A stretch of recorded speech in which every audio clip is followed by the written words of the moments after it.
Hello guys, how are you. आप देख रहे हैं केमिकल पॉइंट। मैं अनीश कुमार। आप आज हम लोग इस वीडियो में क्लास 12th केमिस्ट्री का जो फर्स्ट चैप्टर हम लोग का चल रहा है सॉलिड स्टेट, उसमें हम लोग आज अक्रिस्टलीय ठोस के बारे में बात करेंगे, एमॉर्फस सॉलिड के बारे में बात करेंगे। अगर आपको एमॉर्फस सॉलिड क्या होते हैं, अक्रिस्टलीय ठोस क्या होते हैं, इसके बारे में संपूर्ण जानकारी चाहिए तो आप लोग इस वीडियो को पूरा देखिए। उसके बाद आपको अक्रिस्टलीय ठोस के बारे में सारी जानकारी प्राप्त हो जाएगी। तो चलिए स्टार्ट करते हैं। आज की वीडियो में हम लोग एमॉर्फस सॉलिड क्या होते हैं, अक्रिस्टलीय ठोस क्या होते हैं।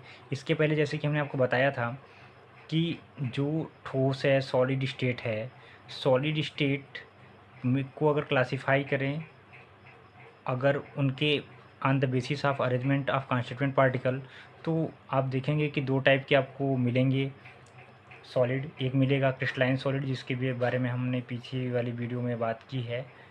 वहाँ पे हमने केवल उस वीडियो में क्रिस्टलाइन सॉलिड के बारे में बात की है। और दूसरा होता है एमॉर्फस सॉलिड, अक्रिस्टलीय ठोस। अक्रिस्टलीय ठोस क्या होते हैं, आज हम यहाँ पर इसके बारे में कुछ प्रॉपर्टीज़ देखेंगे जिससे कि हमको क्लियर हो जाएगा कि अक्रिस्टलीय ठोस क्या होते हैं। तो हम देखेंगे यहाँ पर कि अक्रिस्टलीय ठोस क्या होते हैं, क्रिस्टलाइन सॉलिड। जैसे क्रिस्टल आपने देखा था, नमक देखा आपने, नमक और शुगर देखा। शुगर का जो क्रिस्टल होता है उसको क्रिस्टल बोलते हैं हम लोग। एक एक जो दाना होता है उसका क्रिस्टल, उसको क्रिस्टल बोलते हैं हम लोग। तो वो क्रिस्टलाइन सॉलिड उस टाइप का स्ट्रक्चर हो गया। आज हम बात करेंगे किसके बारे में, एमॉर्फस सॉलिड के बारे में। तो एमॉर्फस सॉलिड क्या होता है, तो एमॉर्फस सॉलिड देखिए क्या होते हैं। ऐसे जो सॉलिड हैं जो कि क्रिस्टलाइन प्रॉपर्टीज़ को शो नहीं करते हैं, उसे हम लोग एमॉर्फस सॉलिड कहते हैं। तो यहाँ पर देखेंगे कि जो अक्रिस्टलीय ठोस है, क्रिस्टलीय ठोसों से भिन्न गुण प्रदर्शित करते हैं जो निम्न हैं।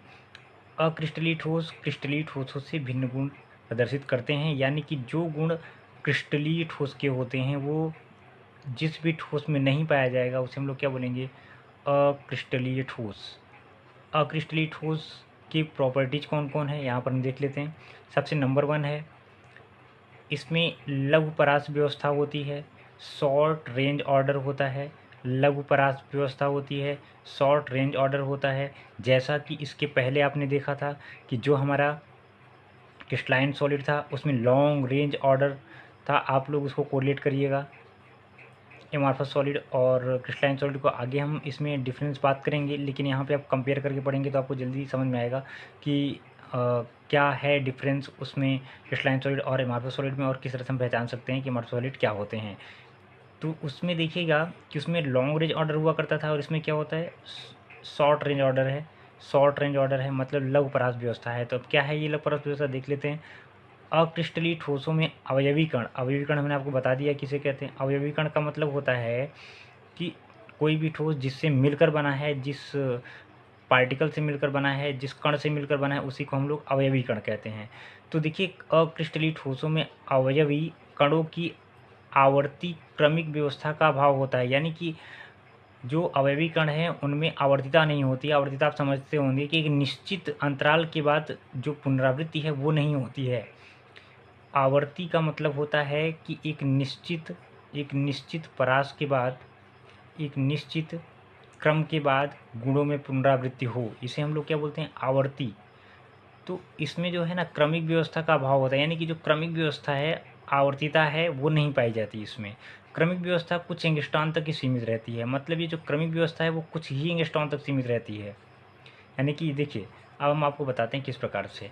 यहाँ पर आप देखिए कि ये ए के बाद बी, ये पैटर्न है, ए के बाद बी, और फिर उसके बाद ए के बाद बी। तो ये लॉन्ग रेंज ऑर्डर है, इसे हम लोग बोलेंगे क्या, लॉन्ग रेंज्ड। अब ये ऐसे ही पाया जाता चले जाएगा, ए के बाद बी के बाद ए, बी फिर ए के बाद बी, इस तरह से। अगर इसी में कोई भी डिफरेंट अरेंजमेंट आ जाए, मतलब देखिए आप A B B A B A A, तो अब देखिए इसमें कोई डिफरेंस, ये कोई बहुत मतलब कि रिपीटिशन नहीं हो रहा है। सेम यहाँ पर क्या हो रहा है, रिपीटिशन हो रहा था। अब ये जो व्यवस्था है ये कुछ दूर तक सेम हो सकती है, लेकिन उसके बाद फिर से वो डिफरेंट हो जाएगी। मतलब जैसे कि देखिए ए के बाद बी पाया जा रहा है, उसके बाद फिर ए के बाद फिर बी पाया जा रहा है। अब देखिए सेम पैटर्न चल रहा है। अब यहाँ पर देखिए ए के बाद बी पाया जा रहा है, ये सेम पैटर्न चल रहा है। अगर ये सेम पैटर्न चल रहा है तो ये कुछ दूर तक जाएगा, उसके बाद फिर क्या होगा, उसके बाद फिर ये बी हो जाएगा या ए बी हो जाएगा, कुछ भी हो सकता है, मतलब ये डिफरेंट हो जाएगा। तो कुछ एंगस्ट्रॉम तक चलने के बाद इनकी जो क्रमिक व्यवस्था है वो ख़त्म हो जाती है, मतलब कि कुछ एंगस्ट्रॉम तक ही सीमित रहती है इसकी क्रमिक व्यवस्था, बाकी ख़त्म हो जाती है। तो इस मतलब कि उसमें वेरिएशन आ गया, ये पूरा का पूरा होल जो क्रिस्टल बना होगा ना उसमें वेरिएशन आ गया, कौन कहाँ पाया जा रहा है, रैंडमली अरेंज होंगे वो, कि कौन कहाँ पाया जाएगा कोई मतलब नहीं उससे। अब देखेंगे यहाँ पर कि ये तो हमने देख लिया कि इसमें लॉन्ग रेंज ऑर्डर किसमें वो करता है, क्रिस्टलाइन में। और यहाँ पर क्या हो रहा है, शॉर्ट रेंज ऑर्डर पाया जा रहा है, यानी कि एक निश्चित क्रम के बाद वो जो व्यवस्था है वो बदल जाएगी, जो घटक कणों की व्यवस्था है वो बदल जाएगी, यानी क्रमिक व्यवस्था का अभाव होता है। यहाँ पर हम देखेंगे कि जो क्रमिक व्यवस्था है वो कुछ ही एंगस्ट्रॉम तक सीमित होती है, यानी कि छोटी दूरी तक, उसके बाद फिर से वो पैटर्न का चेंज हो जाएगा। तो अगर नेक्स्ट हम देखें इनकी प्रॉपर्टी क्या है, तो ये है ज्यामितीय विन्यास। क्या है, ज्यामितीय विन्यास। ज्यामितीय विन्यास में देखिएगा कि जो अवयवी कणों की जो अनियमित, यानी कि आपने देख लिया ऊपर कि ये जो क्रिस्टलाइन सॉलिड होते हैं उसमें जो व्यवस्था है वो अनियमित होती है। जब अनियमित व्यवस्था होने के कारण जो अक्रिस्टलीय ठोस हैं उसमें लाक्षणिक ज्यामितीय विन्यास नहीं पाया जाता, यानी कि कोई भी ज्यामितीय विन्यास नहीं होता है, फिक्स नहीं होता है, निश्चित ज्यामितीय व्यवस्था नहीं होती है। तो आप देख सकते हैं यहाँ पर। अब देखिए इसको हम किस प्रकार समझ सकते हैं कि ज्यामितीय व्यवस्था जो जो ज्यामितीय विन्यास है वो, देखिए अगर आप ये देखिए कि अगर ये इस तरह से आपने स्ट्रक्चर देखा होगा, इस तरह से आपने स्ट्रक्चर देखा होगा, ये देखिए ये स्ट्रक्चर आपने देखा होगा, तो यहाँ पर आप देख सकते हैं कि यहाँ पे एक निश्चित व्यवस्था है, सी के बाद एच, सी के बाद एच, सी के बाद एच, सी के बाद एच, या तो फिर आप दूसरा कुछ भी ले सकते हैं यहाँ पर, ये जैसे ये CH3 हो गया।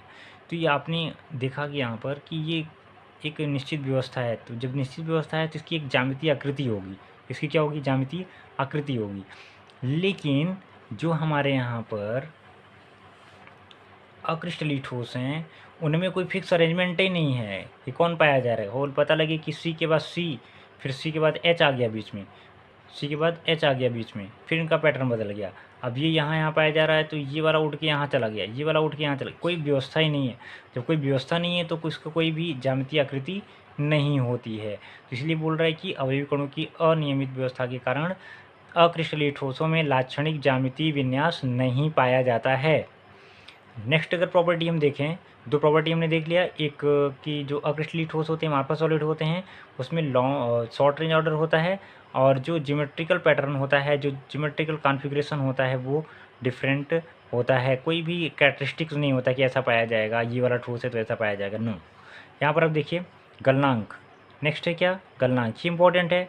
अक्रिस्टलीय ठोस की जो गलनांक है वो निश्चित नहीं होता है, कोई फिक्स मेल्टिंग पॉइंट नहीं है कि जो आपके पास में सॉलिड है, हमारे पास सॉलिड है, वो कितने टेम्परेचर पर क्या हो जाएगा, मेल्ट हो जाएगा, यानी कि अक्रिस्टलीय ठोसों के गलनांक निश्चित नहीं होते हैं। गलनांक प्रायः रेंज में होते हैं। रेंज का मतलब कि मान लीजिए प्लास्टिक को आप गर्म कर रहे हैं तो वो हो सकता है 120 डिग्री सेल्सियस से लेकर के 150 डिग्री सेल्सियस के बीच में क्या हो जाए, पिघल जाए। तो ये जो आप देख सकते हैं यहाँ पर आप देख सकते हैं कि 120 डिग्री सेल्सियस और 135 डिग्री सेल्सियस, ये क्या है, रेंज है। ये क्या है, रेंज है। रेंज का मतलब फिक्स नहीं है कि इसको 120 पर इसको क्या हो जाना चाहिए था, पिघल जाना चाहिए था, 120 पे क्या हो जाना चाहिए था, पिघल जाना चाहिए था, लेकिन नहीं, ये कभी पिघल सकता है, ये धीरे धीरे पिघलेगा, यानी कि 120 से 135 तक ये टोटली मेल्ट हो जाएगा। मेल्ट होना मतलब समझते हैं ना, मतलब कि जो सॉलिड स्टेट है उसका चेंज होना किस में, लिक्विड स्टेट में। तो यहाँ पर आप देख सकते हैं ये प्राय रेंज में होते हैं, यानी कि इनका 120 से 135 110 कुछ भी हो सकता है, आप समझ सकते हैं इसको। अब अगर इसको हम देखें कि ये इसका एग्जाम्पल हम देख सकते हैं, कांच को गर्म करने पर वो पहले मृदु होता है फिर निश्चित परास में पिघलता है। मतलब ये है, कांच को अगर हम गर्म करें तो पहले क्या होगा, मृदु होगा, सॉफ्ट होगा, सॉफ्ट होने के बाद क्या होगा, फिर सॉफ्ट होने के बाद क्या होगा, फिर वो धीरे धीरे पिघलना स्टार्ट करेगा, यानी कि वो रेंज है। 120 आपने दिया तो वो पिघल गया, सॉरी 120 दिया तो वो पहले एकदम सॉफ्ट हो गया, सॉफ्ट होने के बाद फिर आपने 35 तक किया तो टोटली मेल्ट हो गया, यानी कि रेंज है इसका। पिघलना प्रारंभ करना ही क्या होता है, गलनांक होता है। जिस पर वो कोई भी चीज़ पिघल जाए उसी को हम लोग क्या बोलते हैं, गलनांक बोलते हैं। यानी कि सॉलिड से लिक्विड बनना स्टार्ट कर दे उसी को हम लोग क्या बोलते हैं, गलनांक बोलते हैं। तो आपने यहाँ पर देख लिया, 3 प्रॉपर्टी आपने देख लिया, एक तो शॉर्ट रेंज ऑर्डर, एक तो ज्योमेट्रिकल कॉन्फ़िगरेशन और एक मेल्टिंग पॉइंट। अभी नेक्स्ट देखते हैं क्लीवेज। देखिए इनकी जो सतह होती है, क्लीवेज का मतलब कि अगर कोई ठोस है जैसे प्लास्टिक है या कांच है, या फिर उसके बाद आप जो है रबड़ है, उसको जब काटेंगे तो उसमें कोई डिफरेंट एकदम सतह आपकी कैसी मिलेगी, उसमें अणुओं की व्यवस्था क्या होगी, डिफरेंट होगी। अणुओं की व्यवस्था क्या होगी, डिफरेंट होगी। समझ रहे हैं, यानी कि सतह एकदम प्लेन नहीं होगी। तो आप समझ सकते हैं कि जो क्लीवेज है उसको करने पर इनकी सतह क्या होगी, अनियमित होगी। सतह क्या होगी, अनियमित होगी। ठीक है, नेक्स्ट देखते हैं। अक्रिस्टलीय ठोस वास्तविक ठोस नहीं होते हैं। अक्रिस्टलीय ठोस क्या होते हैं, अक्रिस्टलीय ठोस वास्तविक ठोस नहीं होते हैं, यानी कि हमारे पास सॉलिड्स को हम लोग और क्या बोलते हैं, सुपर कोल्ड लिक्विड बोलते हैं और स्यूडो सॉलिड बोलते हैं। नाम याद रखिएगा, अमॉर्फस सॉलिड को हम लोग सुपर कोल्ड लिक्विड बोलते हैं या स्यूडो सॉलिड बोलते हैं। छद्म ठोस, यानी कि देखने में ठोस लगेंगे लेकिन वे एक्चुअल में ठोस नहीं होंगे। ठीक है, इस तरह के अमॉर्फस सॉलिड होते हैं। तो इनकी नेचर होता है कि ये ट्रू सॉलिड नहीं होते हैं, ट्रू सॉलिड नहीं होते हैं। तो अगर ऑप्शन में आता है कि ट्रू सॉलिड्स आर क्रिस्टलाइन और नॉन क्रिस्टलाइन, तो आप नॉन क्रिस्टलाइन बोलेंगे कि वो ट्रू सॉलिड नहीं होते हैं, क्रिस्टलाइन को बोलेंगे ट्रू सॉलिड होते हैं। ठीक है, अभी नेक्स्ट देखते हैं प्रॉपर्टीज़ की। देखिए सामान्य दशाओं में जो अक्रिस्टलीय ठोस जो होते हैं वो अपनी रूप को बनाए रखते हैं, लेकिन विशेष ताप पर अगर उन्हें आप गर्म करोगे तो क्रिस्टलीय ठोस में परिवर्तित हो जाते हैं। मतलब अगर आप हीट गर्म करना स्टार्ट करोगे, आप क्या करना स्टार्ट करो, गर्म करना स्टार्ट करो। देखिए अब यहाँ पे देख सकते हैं आप ऊष्मा का प्रभाव। सामान्य दशाओं में क्रिस्टलीय ठोस जो है अपना रूप बनाए रखते हैं, विशेष ताप पर क्रिस्टलीय ठोस जो है क्रिस्टलीय रूप में, जो अक्रिस्टलीय है वो किस में बदल जाएगा, क्रिस्टलीय में बदल जाएगा। एग्जाम्पल देख सकते हैं, जो प्राचीन रूप से प्राप्त हुई हैं कांच, उसका रंगहीन होने के स्थान पर वो क्या हो गई हैं, दूधिया रंग की हो गई हैं। दूधिया रंग किसके कारण हुआ है, आंशिक क्रिस्टलीकृत होने के कारण हुआ है, यानी कि जो आपका स्यूडो सॉलिड था वो क्रिस्टल के फॉर्म में बदल गया, इसीलिए उसका कलर कैसा हो गया, दूधिया हो गया। तो आप देख सकते हैं यहाँ पर इफेक्ट हाफ हीट क्या होता है। जनरली आप देखो अमॉर्फस सॉलिड को अगर गर्म करोगे तो कोई मतलब उसके रूप पर कोई फर्क नहीं पड़ेगा, लेकिन एक बहुत ज़्यादा टेम्परेचर पे गर्म करोगे तो वो क्रिस्टलीय रूप ले लेगा। ठीक है, एग्जाम्पल क्या देख सकते हैं, एग्जाम्पल ये देखिए जो प्राप्त कांच जो है वो रंगहीन है, रंगहीन होने के कारण आप देख सकते हैं कि जो आप यहाँ नॉर्मली कांच देखते हो वो कैसे होते हैं, वो तो रंगहीन होते हैं, कलरलेस होते हैं। ठीक है, कलरलेस होते हैं। लेकिन अगर ये दूधिया रंग में बदल जाते हैं, जिसका मतलब ये हो गया कि वो अमॉर्फस सॉलिड किस में बदल गया, क्रिस्टल के फॉर्म में बदल गया। गलन ऊष्मा क्या है, हीट ऑफ फ्यूजन इनकी निश्चित नहीं होता है। गलन ऊष्मा कोई निश्चित नहीं होती इनकी, यानी कि जो गलन ऊष्मा है, हीट ऑफ फ्यूजन इनकी निश्चित नहीं होते हैं। अगर यूज़ की बात करें हम, तो अकार्बनिक ठोस प्रयोगशाला वाले जो उपकरण होते हैं उसको बनाने में कार्य में आते हैं। और सामान्य जो उपयोग होता है, जितने भी जनरली यूज़ किए जाते हैं जो कांच, वो अकार्बनिक कांच होते हैं। तो ये एक प्रकार का अमॉर्फस सॉलिड है, इसका यूज हम विभिन्न प्रकार की जो है रूप से करते हैं। अगर हम यहाँ पर देखिए तो रबर है, रबर का भी ये जो सामान्य उपयोग, जितने भी रबड़ आप यूज़ करते हो, जितने भी रबड़ यूज़ किए जाते हैं वो भी क्या अमॉर्फस सॉलिड है। प्लास्टिक है आपकी अमॉर्फस सॉलिड है, प्लास्टिक क्या है, अमॉर्फस सॉलिड है। और जो अमॉर्फस सॉलिड है वो देखिए एक है यहाँ पर अमॉर्फस सिलिका, फोटोवोल्टाइक सेल में यूज़ की जाती है। अब फोटोवोल्टाइक सेल में क्या किया जाता है कि जो फोटोवोल्टाइक सेल है उसमें जो है वो सनलाइट को चेंज किया जाता है इलेक्ट्रिक करंट में, यानी कि सनलाइट जो होती है उसको हम लोग इलेक्ट्रिसिटी में कन्वर्ट करते हैं इन फोटोवोल्टाइक सेल, और उसमें क्या यूज़ किया जाता है, अमॉर्फस सिलिका, अमॉर्फस सिलिका। तो आपने यहाँ पर आज देख लिया कि अक्रिस्टलीय ठोस क्या होते हैं। एक बार अगर हम रिवाइज करें तो आप देख सकते हैं यहाँ पर कि अमॉर्फस सॉलिड क्या है, जल्दी से देख लेते हैं। जिसमें क्या होती है, शॉर्ट रेंज ऑर्डर होता है, हमने बताया आपको कि कोई निश्चित व्यवस्था ना हो, दूरी दूरी पर वो अपना क्रम बदलते रहें। और नेक्स्ट देखा कि जो अमॉर्फस सॉलिड होते हैं उनका कोई ज्योमेट्रिकल पैटर्न नहीं होता है, क्योंकि उनमें रेगुलर अरेंजमेंट नहीं होता है अणुओं के विन्यास का। अगर हम देखें तो उनकी जो मेल्टिंग पॉइंट होती है वो एक्चुअल नहीं होती है, वो रेंज में पाई जाती है। ठीक है, अगर उनको काटेंगे तो उनका जो सतह है वो अनियमित मिलेगी। अगर हम इसका नेचर देखें तो ये कैसे होते हैं, ये वास्तविक ठोस नहीं होते हैं, वास्तविक ठोस नहीं होते हैं। अगर इफेक्ट ऑफ हीट की बात करें हम, effect of heat effect of heat की बात करें अगर, तो ये जनरली जो है गर्म करने पर अपना रूप नहीं बदलते हैं, लेकिन बहुत ज़्यादा गर्म करने पर ये अपना रूप बदल लेते हैं। अर्थात वो क्या हो जाते हैं, क्रिस्टलीकृत हो जाते हैं, कि यानी कि वो अक्रिस्टल से किस में बदल जाएंगे, क्रिस्टल में। किस में बदल जाएंगे, जब उनको विशेष टेम्परेचर दिया जाएगा, क्योंकि गलन उसमें अनिश्चित नहीं होती है। यूज आप कहाँ देख सकते हैं, जो इनऑर्गेनिक कांच है वो प्रयोगशाला और सामान्य उपयोग के लिए किया जाता है, और जो रबर है वो सामान्य उपयोग में आप देख सकते हैं अमॉर्फस सॉलिड है, और जो प्लास्टिक है वो अमॉर्फस सॉलिड है, उसका यूज आप जानते हैं हर क्षेत्र में किया जा रहा है। और जो अमॉर्फस सिलिका है वो फोटो वोल्टेइक सेल में यूज की जाती है। और जो है इसमें किया जाता है कि जो सनलाइट है वो चेंज की जाती है इलेक्ट्रिसिटी में, फोटोवोल्टेइक सेल में, जिसमें कि अमॉर्फस सिलिका का यूज़ किया जाता है, जो कि एक अक्रिस्टलीय ठोस है। तो इस वीडियो में हमने देखा कि अमॉर्फस सॉलिड क्या होते हैं और उनकी क्या प्रॉपर्टीज होती हैं। तो इस वीडियो में बस यहीं तक, मिलते हैं नेक्स्ट टॉपिक के साथ नेक्स्ट वीडियो में। तब तक के लिए थैंक यू, टेक केयर।